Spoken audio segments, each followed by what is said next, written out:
안녕하십니까? 저는 이제 37살이 되는 남자입니다. 아내의 새어머니, 그러니까 저에겐 장모님이지요. 제가 잘못된 선택을 한 것을 알고 있습니다. 저만 믿고 사는 아내한테는 정말 몹쓸 짓을 한 것 같은 기분이 드네요.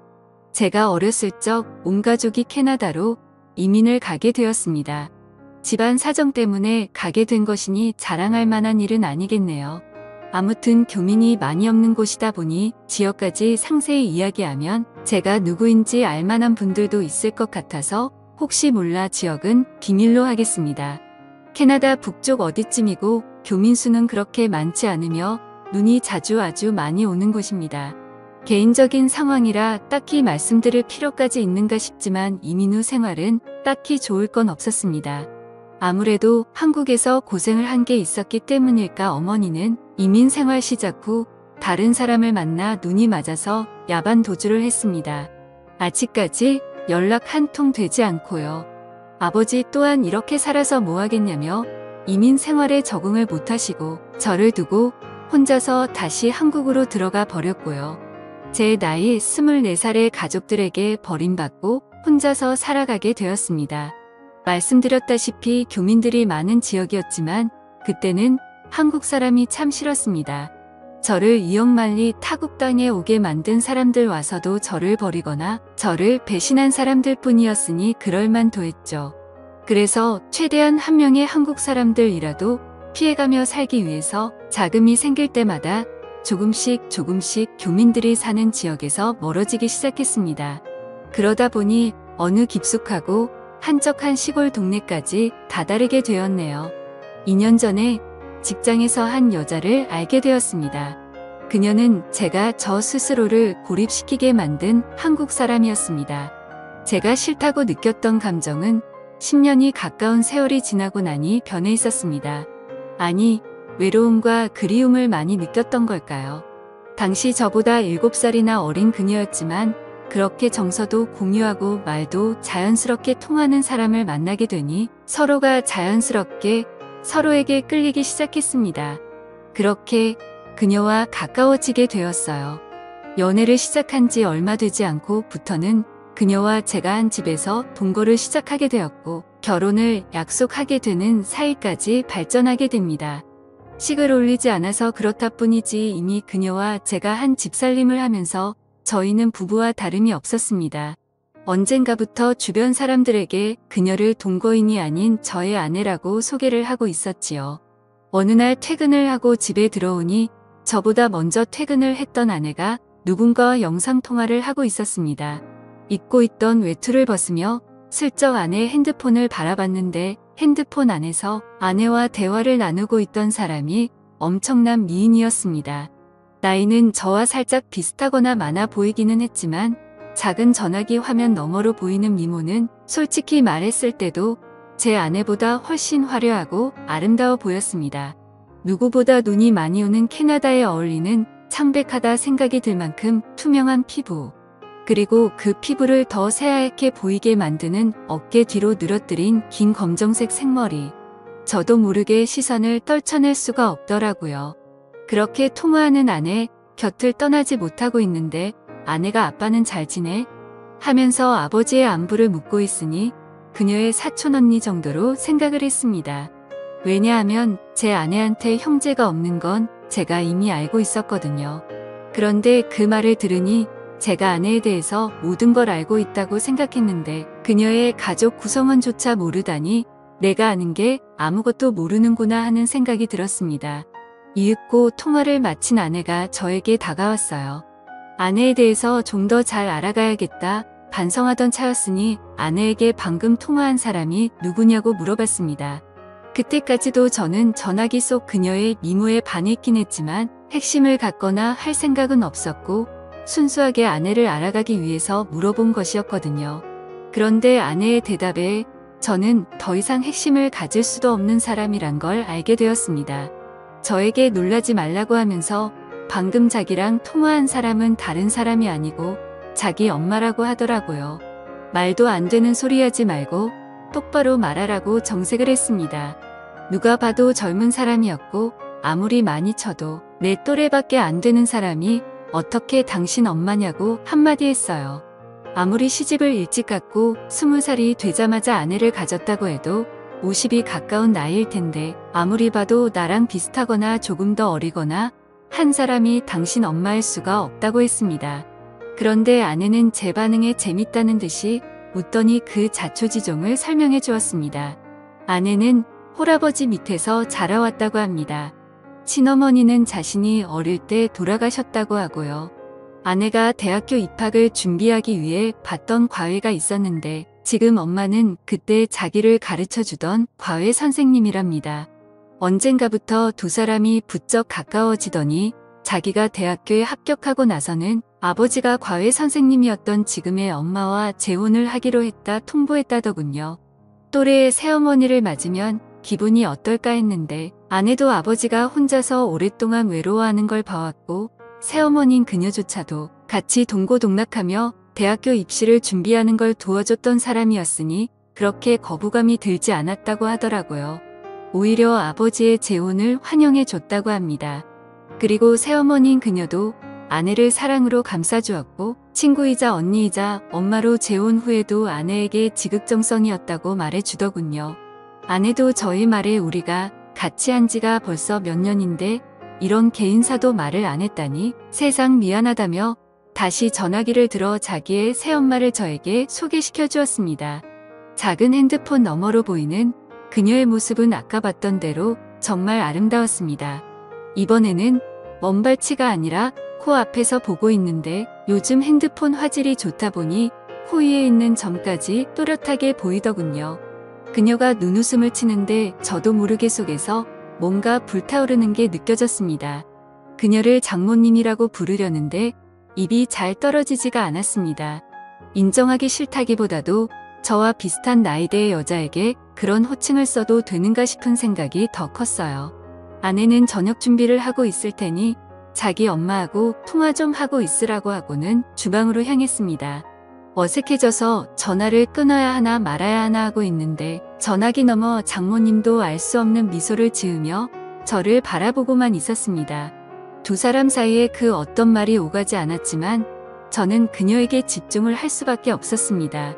그녀의 앙담은 입술과 지을 듯 말 듣기도 안 나게 미소 짓고 있는 모습과 그 눈빛에 저도 모르게 그녀에게 거역을 할 수 없겠다는 생각을 했기 때문입니다. 정말 두 사람 사이에 서로 말 한마디 오가지 않았지만 어색함에 조금 불편함을 느끼던 차였습니다. 아내가 저녁 준비가 끝났다고 이제 그만 전화를 끊고 오라고 하더군요. 식사 때문에 정중하게 이만 전화를 끊겠다고 말하는데 그녀가 저를 불러 세우며 저희 개인 연락처를 물었습니다.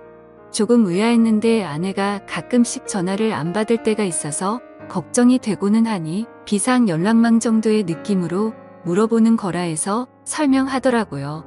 그런데 그날 이후로 부쩍 장모님으로부터 오는 연락이 매일 같이 오기 시작하더군요. 사소한 이야기를 하려고 전화를 했다고 싶을 정도로 사소한 이야기를 하실 때도 있었습니다. 저도 싫지만은 않았기 때문에 그 전화에 대해서 그 어떤 의문도 갖지 않았습니다. 겉으로 보이는 외모 때문인지 저에게 전화를 걸어오는 장모님을 장모님이라고 부를 수가 없었어요. 차라리 누나라고 불렀으면 불렀지 도무지 입이 떨어지질 않더라고요. 그녀도 저를 사위라고 부르는 일은 없었습니다. 하루는 아내가 같이 있는데도 계속 저에게 전화를 걸더군요. 연락을 받으니 또 전화를 끊을 생각을 하질 않아서 부담스러워하고 있는 상황이었습니다. 그래서 어떤 날에는 아예 밖으로 나가 전화를 받기도 했습니다. 왜냐하면 그때쯤부터는 장모님도 아내의 안부를 위해 거는 전화가 아니라 지극히 개인적인 용으로 전화를 걸어 저랑 대화를 나누는 사이가 되어 있었기 때문입니다. 남들 들려주기에는 조금 민망한 대화를 나누고 있었기에 아내가 잠깐 뭔가 준비하는 틈을 타서 밖에 나가서 다시 전화를 받았습니다. 한참 장모님이 전화기 너머로 하는 말에 정신이 빠져 한참 열이 올라있는 상황이었는데 아내가 뒤에서 저를 툭 치더라고요. 깜짝 놀라서 정말 그 자리에서 쓰러질 뻔했습니다. 아내가 누구랑 통화를 하길래 밖에서 전화까지 하고 있냐는 말에 당황을 했어요. 재혼한 젊고 예쁜 너네 엄마라고 말을 솔직하게 해줘야 하나 그런 고민을 하고 있는데 장모님이 자기가 해결하겠다고 아내를 바꾸랍니다. 저는 이제 다 들켜버린 거구나 하고 망했다는 생각을 하고 조마조마해 하고 있었습니다. 전화를 넘겨받은 아내도 처음에는 조금 심각한 표정이었는데 전화를 받고 얼마 지나지 않아서 얼굴이 활짝 피더라고요. 저는 오히려 더 의심을 사지 않을까 했는데 장모님이 무슨 말을 해서 아내의 기분을 저렇게 좋게 만든 건가 싶었습니다. 저는 두 사람이 무슨 이야기를 하는지 알 방도가 없으니 답답하기만 했어요. 통화가 끝난 건지 아내가 저한테 전화기를 건네줬고 저한테 어떻게 말도 없이 그럴 수 있냐고 묻더라고요. 장모님이 무슨 이야기를 했는지 모르는 상황에 아내 입에서 나온 말에 저도 억장이 무너지는 것 같았습니다. 이제 다 끝났구나 싶었는데 아내가 저를 와락 안아줬어요. 어떻게 돌아가는 상황인지 모르니 당황스러웠는데 아내가 기뻐하면서 하는 말이 장모님이 대충 전화로 저와 아내의 결혼식에 대해서 물어봤다는 말을 했다고 하더라고요. 그리고 일단 캐나다에서 작게 결혼식을 올리는 게 어떻겠냐며 장인어른과 장모님이 캐나다에 방문을 하겠다고 했어요. 아내는 들떠서는 기뻐하며 저보고 속이 깊은 사람이라고 했습니다. 제가 아내가 친엄마처럼 여기던 사람과 전화로 뭘 했는지도 모르고 그렇게 기뻐하는 모습을 보니 미안해까지 했어요. 아내는 캐나다에 살면서 젊은 시절에 웨딩드레스 입는 건 포기하고 있었는데 정말 고맙다며 엄청 감동한 눈치였습니다. 왜냐하면 제가 군입대 때문에 다시 한국으로 들어가기 조금 어려운 상황이라 한국에 들어갈 방법이 따로 없어서 가지고요. 아무튼 그렇게 갑작스럽게 결혼식을 준비하게 되었고 몇 달 지나지 않아서 장모님과 장인어른이 비행기를 타고 이 지역으로 도착하게 되었습니다. 아내는 오랜만에 가족들을 만난다는 생각에 기분이 한층 업되었고요. 저는 하지만 속으로 오만 가지 생각이 들었습니다. 장모님이 또 어떤 돌발 행동을 해올지 몰랐으니까요. 공항에서 실물로 처음 만난 장모님은 손바닥만한 전화기 화면 속에서 보던 것보다 훨씬 아름다웠습니다. 키도 크고 화장이 진하긴 하지만 그만큼 더 새하얀 피부가 강조되었어요. 제가 좋아했던 검은색 머리는 파마를 해서 두꺼운 웨이브를 지게 만들었더라고요. 하지만 도무지 10시간이 넘는 장거리 비행을 하고 도착한 사람이라고는 생각이 들지 않을 정도로 장모님은 아름다웠습니다. 아내가 아무리 장모님을 언니이자 엄마로 생각한다고 한들 친아버지인 장인어른만큼은 아니었나 봐요. 공항에서부터 계속 아내는 아버지 옆에 달라붙어 떨어질 생각을 하지 않았습니다. 덕분에 어디를 가더라도 어디를 걷더라도 제 옆에는 항상 장모님이 같이 있었고 그만큼 저는 장모님과 또 시간을 보내게 되었어요. 두 사람이 못 듣는다는 걸 확신하는 자리에서는 장모님이 저를 실제로 보니 어떻게 해주고 어떻게 해버리고 싶다. 뭐 이런 식으로 짓궂은 농담을 하는데 정말 저도 부끄러워서 고개가 들어지지 않더라고요. 두 사람은 2달이라는 꽤나 긴 장기 일정으로 놀러 오게 되었습니다. 그동안의 결혼식 준비며 본식도 올리고 있는 만큼 여기 구경도 하다가 가려던 계획이었던 것 같아요. 처음 2주는 시차 적응 때문에 아무것도 못하더라고요. 새벽 출근이 있어서 일찍 일어나서 보면 1층 거실에서 창밖을 바라보고 있는 장모님을 매번 마주치게 되었습니다. 물론 집안에 모두가 있었기 때문에 저도 그만큼 조심조심해야 했어요. 장모님도 그걸 아는지 살짝 다가와 제 손을 잡는 것 말고는 아무것도 하지 않았습니다. 그리고 두 사람이 시차 적응이 완전히 끝난 첫 주말이었습니다. 밖에 대설주의보가 내려와 있는데도 아내는 가족들과 나들이를 가고 싶다고 하더라고요. 장모님은 몸 상태가 조금 안 좋다고 해서 집에 쉬게 되었고 저는 아내와 장인어른을 따라 밖에 나오게 되었습니다. 차로 한 20분쯤 이동했을 때 장모님한테서 아내에게 전화가 왔어요. 눈도 많이 온다고 하고 혼자 있는 게 조금 무서워서 그런데 그냥 오늘 나가지 않으면 안 되냐고요. 아내가 아쉬워하는 분위기였지만 하는 수 없이 차를 돌려서 돌아오기로 정하려고 하던 찰나였습니다. 아내가 집에다가 저를 내려줄 테니 저라도 집에 있어 달라고 하더라고요. 아버지랑 꼭 나가고 싶다고 하면서요. 그때 저는 속으로 그날 무슨 일이 나도 나겠다는 예감을 하게 되었지만 딱히 그러지 않겠다는 말도 하지 않았습니다. 집에 오는 길에도 눈발이 꽤나 날리기에 집에 도착하면 아내가 그냥 나가지 말자고 할 수도 있겠다는 생각을 했는데 그렇지 않았어요. 정말 저를 내려주고 두 사람은 다시 출발하더라고요. 솔직히 마음속에는 제가 집에 들어가면 큰일이 나겠다는 생각이 들어서 갈까 말까 많이 망설였습니다. 그런데 눈이 너무 내려서 결국 집으로 들어갈 수밖에 없었어요. 집 안에 들어가니 장모님은 거실 소파에 누워서 잠에 들어 있었습니다. 잠자는 모습이 참 아름답더라고요. 그래도 이렇게 주무시고 계시니 다행이다라는 생각이 들었습니다. 이불을 꺼내와 자고 있는 그녀의 위로 덮어주었고 소파에서 잠든 그녀를 뒤로 하고 저도 방에 들어가서 잠을 청했습니다. 한두 시간쯤 잠을 청한 것 같은데 아내한테 전화가 왔어요. 결국 제 예상대로 눈 때문에 갇혀서 이틀 정도는 오도 가도 못하게 되었다는 소식을 전하더라고요. 저는 그 말을 들었을 때 이미 모든 걸 포기해버렸습니다. 이틀이라는 긴 시간은 제가 제 의지로 저를 다스릴 수 있는 시간이 아니라고 생각을 했어요. 그 길로 저는 거실로 나가 잠든 장모님을 깨웠습니다. 사정을 설명하고 그래서 우리는 이틀 동안 단둘이 이 집에서 지내게 되었다고요.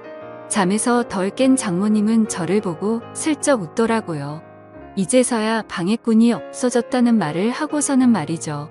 사실 장모님은 제가 어떻게든 기회를 만들 줄 알았는데 그러지 않아서 답답했다고 하더라고요. 오늘 짧게나마 같이 있게 된 줄 알았더니 이렇게 길게 같이 있게 될 줄은 몰랐다고 하면서요. 저도 이 상황을 기대하기는 했지만 그렇다고 마냥 이 상황을 즐길 수는 없었습니다. 저 때문에 결혼식까지 포기했던 아내 생각을 하면서 아내에게 죄책감 또한 가지고 있었기 때문에요.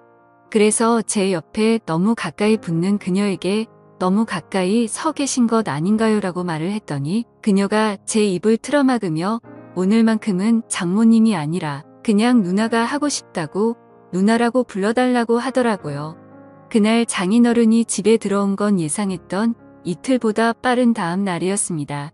문이 열리는 소리에 정말 쏜살같이 재빠르게 제 방으로 뛰어서 도망을 가버렸죠. 장인어른이나 아내는 당연히 장모님과 저 사이에 그런 일이 있었을 거라고 생각하지는 않은 눈치였습니다. 두 사람 다 그냥 눈이 얼마나 왔는지만 이야기하지 저와 장모님이 둘이서 집에서 뭐 했는지는 관심도 없었으니까요. 장모님은 그날 저를 따로 불러내서 또 폭설이 오지 않는다면 어제의 일은 가족들을 위해 우리만 간직하자고 말을 해왔습니다. 그렇게 정말 거짓말같이 더 이상 눈은 내리지 않았고 예정대로 집 근처에 있는 성당에서 두 분의 축하 속에 아내와 저는 결혼식을 올렸지요. 저는 아내에게 비밀을 간직한 채 결혼 생활을 이어가고 있습니다.